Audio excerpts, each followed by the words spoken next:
my name is Andrea Levine, and I play this instrument, which is a clarinet, and I play principal clarinet in the Britt Festival Orchestra. During the rest of the year, I play principal clarinet in the Louisville Orchestra in Kentucky, and I'm also on the clarinet faculty of the Indiana University Jacobs School of Music in Bloomington. Today, I'm going to talk a little bit about the clarinet and playing in an orchestra and what makes it all interesting to me. So I'm going to start with a little bit about the clarinet. Probably the most interesting thing to me about it is the dynamic range. It can play very loud, it can play fortissimo, such as in Rimsky-Korsakov's Capriccio Espagnol.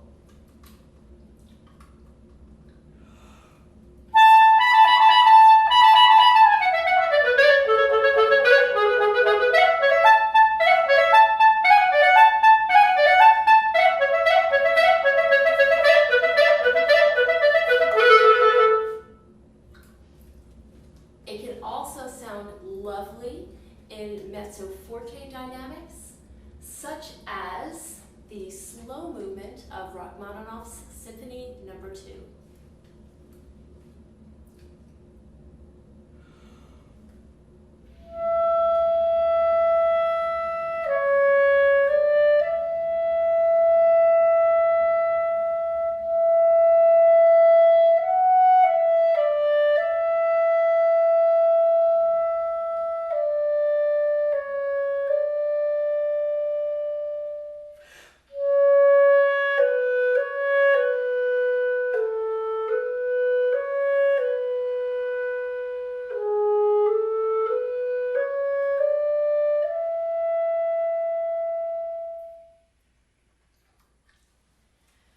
But perhaps the best thing for me about the clarinet is how quietly it can play.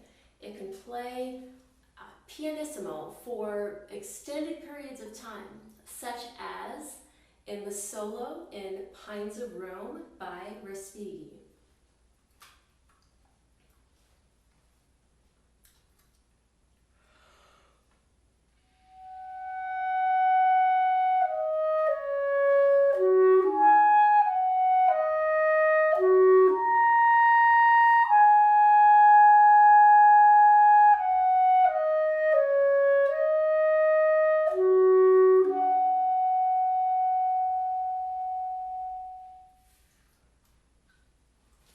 Another great thing about the clarinet is its stylistic range.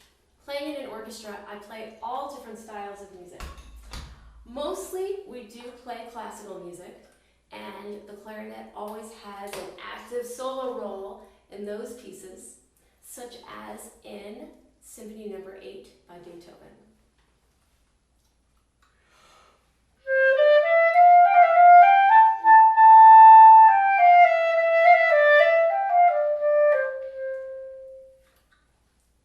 Another type of music in which you can often hear a solo clarinet is in jazz. We play a lot of that in orchestra as well. And one of the famous pieces that features the clarinet in its opening is Gershwin's Rhapsody in Blue.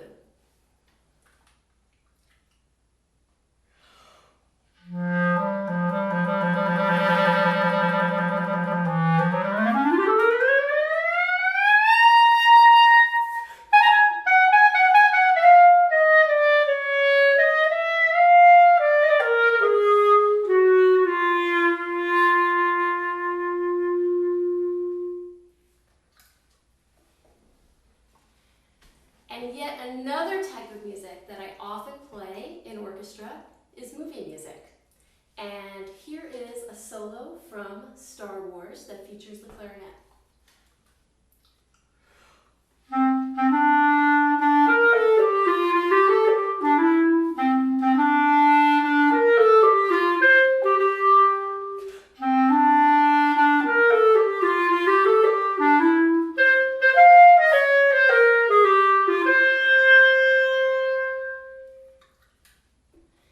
So all of the pieces that I've just played are pieces that I've played many times in my job in the orchestra.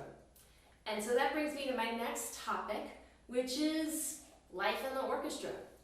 I am beyond grateful every day that playing in an orchestra is my job. It's my full-time job, and I never take it for granted. It took so much work to get a job in an orchestra, and it also takes as much consistent hard work to keep the job and to do well at it. Some of the things that I have to do really take up all of what would be considered my free time. And those things are really basically preparing for what's coming next.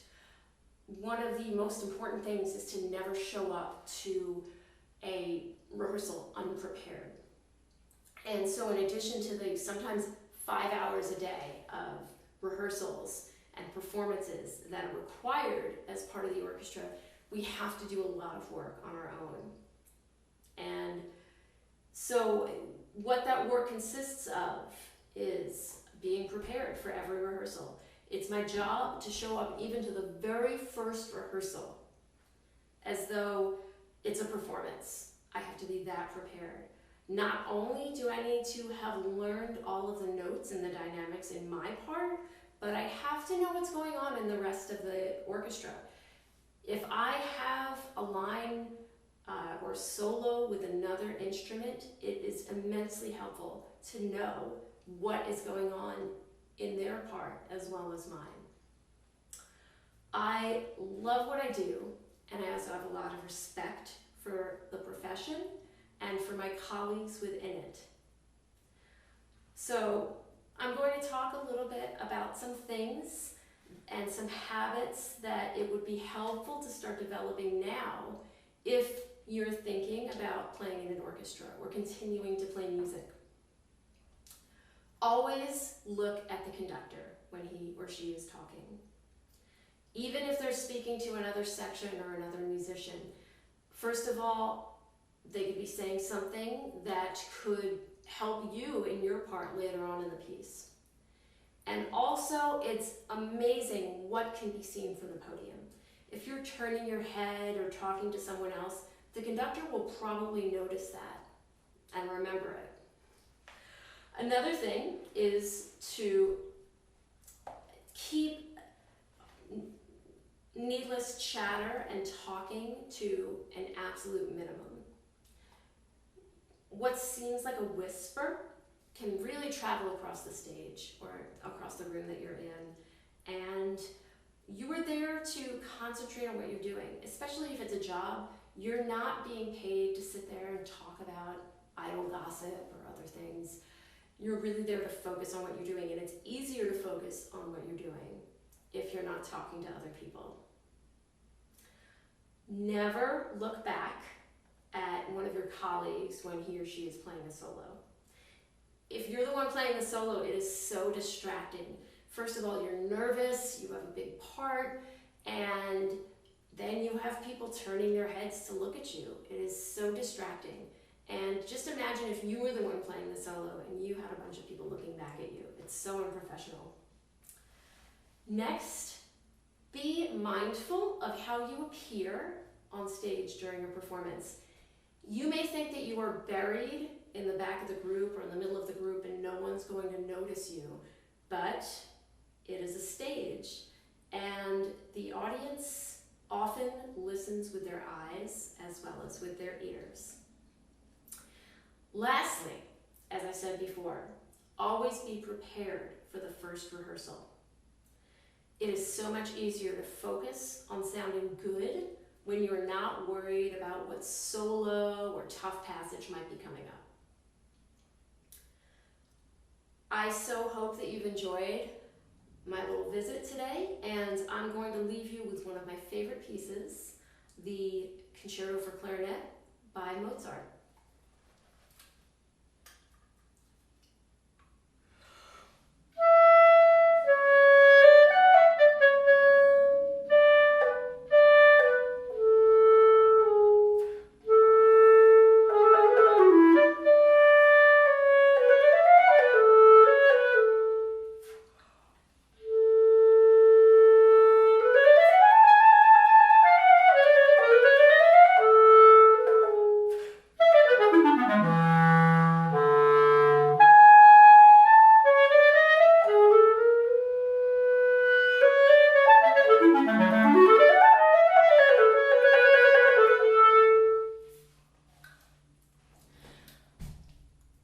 Thank you so much, and I hope to see you at a Britt Festival Orchestra concert really soon.